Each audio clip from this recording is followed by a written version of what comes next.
Nessa aula, nós vamos analisar a simetria de uma distribuição amostral.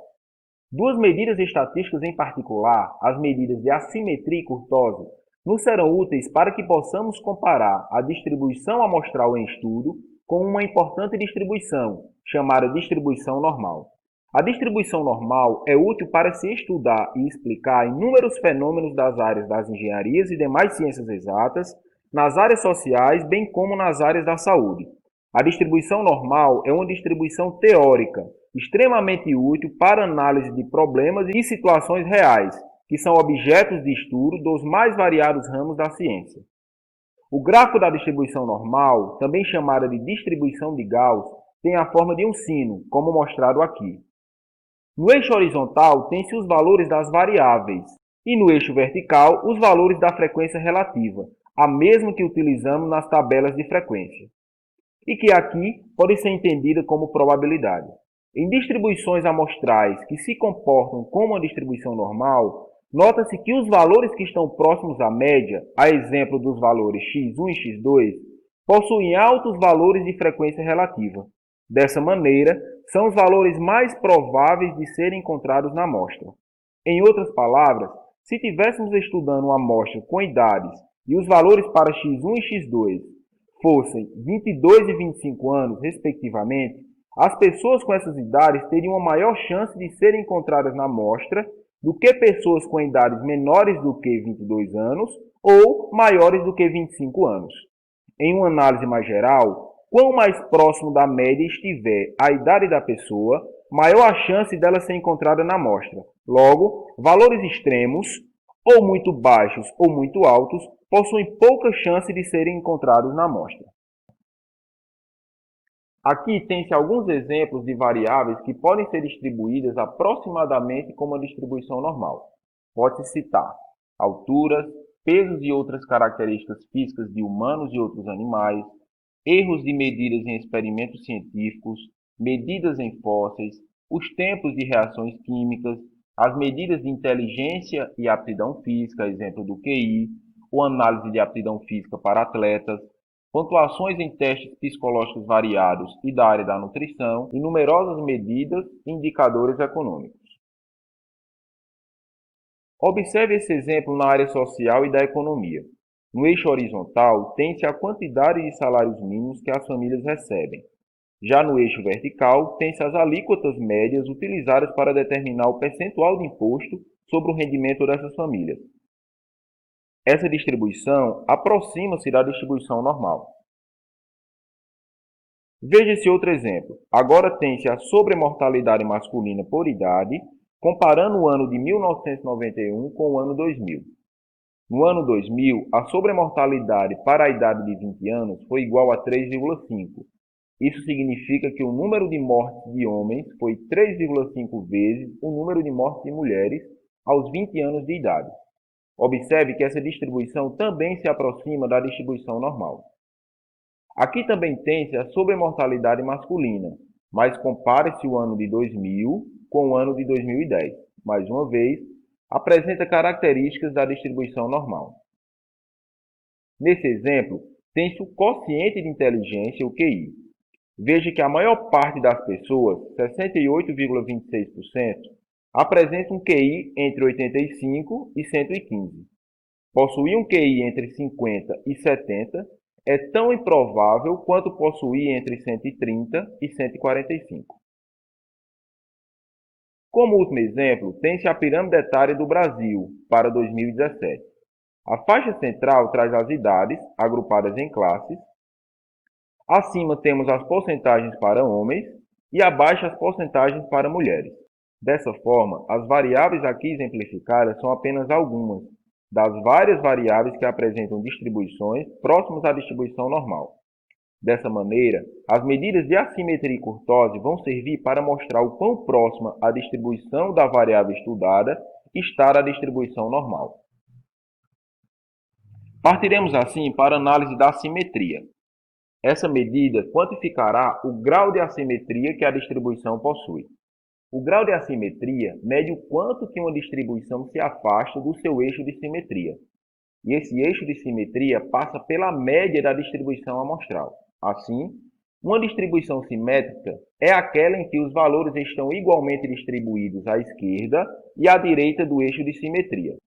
Antes do eixo de simetria, tem-se 50% dos dados da amostra, bem como depois do eixo. Em uma distribuição simétrica, os valores da média, da mediana e da moda são iguais. Uma importante observação é que a distribuição normal é uma distribuição simétrica. Assim, quanto menor for a assimetria de uma distribuição amostral, mais próxima estará da distribuição normal. A distribuição também pode ser classificada como assimétrica positiva. Para esse caso, o valor da média é maior que o da mediana, que é maior do que o da moda. Veja que para essa distribuição há uma variabilidade maior para os dados que estão à direita da média do que para os dados que estão à esquerda. Em outras palavras, os valores dos dados são mais próximos entre si à esquerda da média do que à direita. Também há a distribuição assimétrica negativa. Aqui o valor da média é menor que o da mediana, que é menor do que o da moda. Temos uma maior variabilidade para os dados à esquerda da média. Aqui tem-se a comparação para os três tipos de distribuição. Na distribuição simétrica, os dados estão igualmente organizados.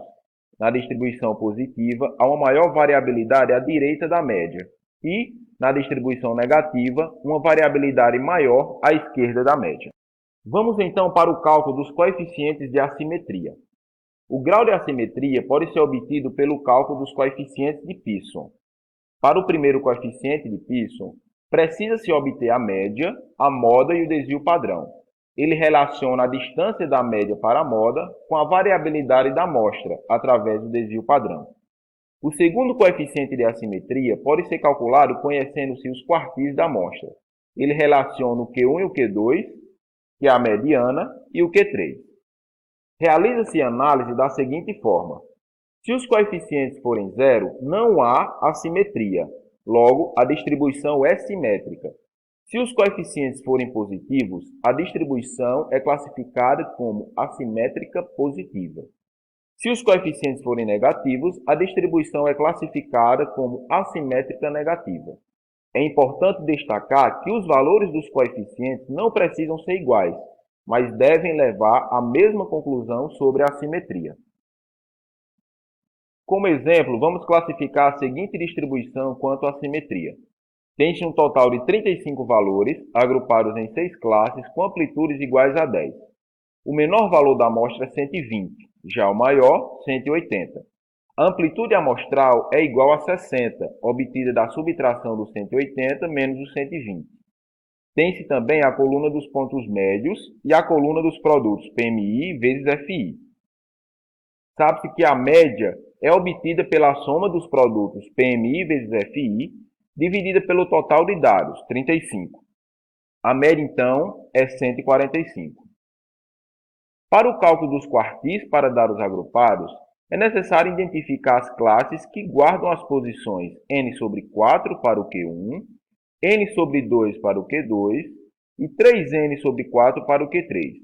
Aplicando as equações correspondentes a cada uma das classes, tem-se 128,75 para o Q1, 141,25 para o Q2 e 158,75 para o Q3.